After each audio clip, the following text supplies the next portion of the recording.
Om Shanti. Good morning. आज बाबा की 16/4/2021 की वाणी है।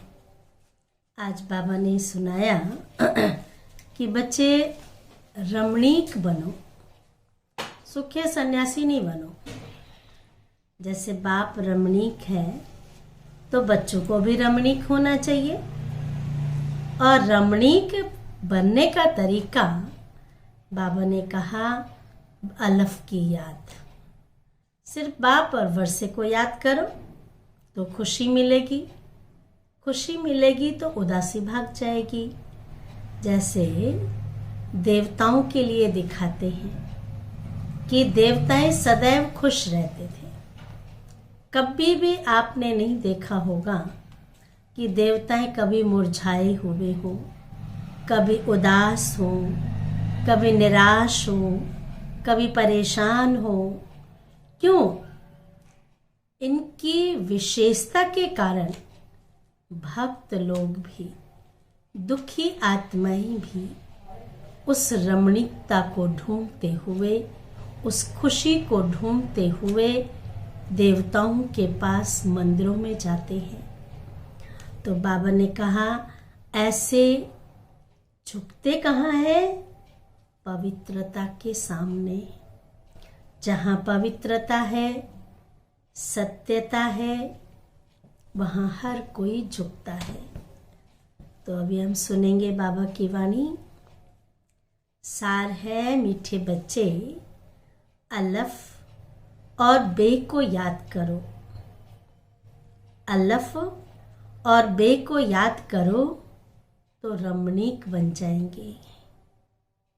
बाप भी रमणीक है तो उनके बच्चे भी कैसे होने चाहिए?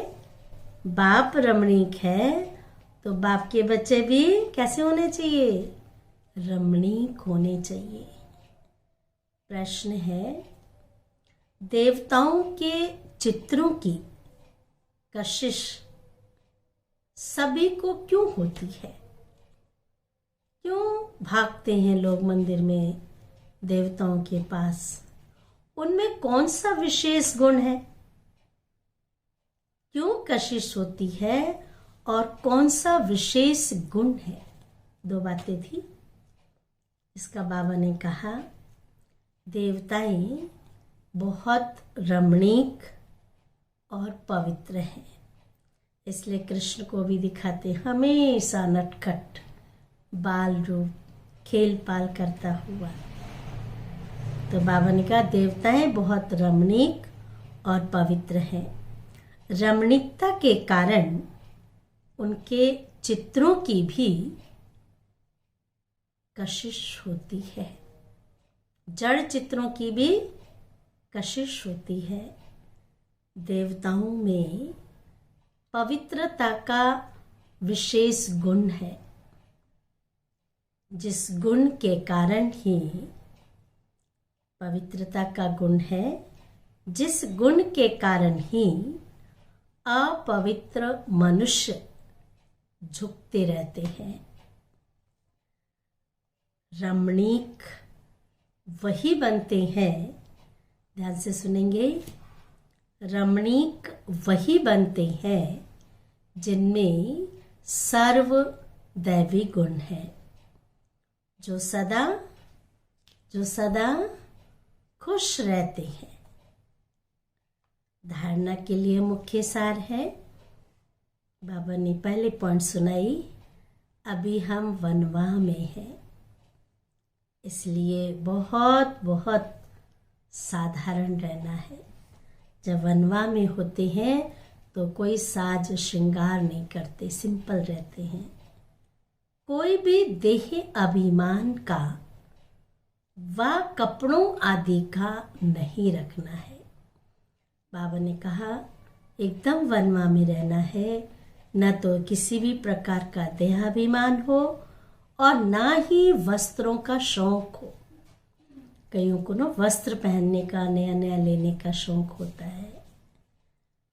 कोई भी कर्म करते बाप की याद का नशा चढ़ा रहे।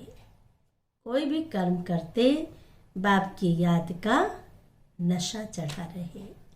दूसरा है, हम बेहद के त्यागी और राज ऋषि हैं। बेहद के त्यागी और राज ऋषि हैं। इसी नशे में रह पवित्र बनना है। ज्ञान धन से भरपूर बन दान करना है। सच्चा सच्चा सौदागर बन अपना पोता मेल रखना है। वरदान है, याद की सर्च लाइट द्वारा बहुत अच्छा वरदान है।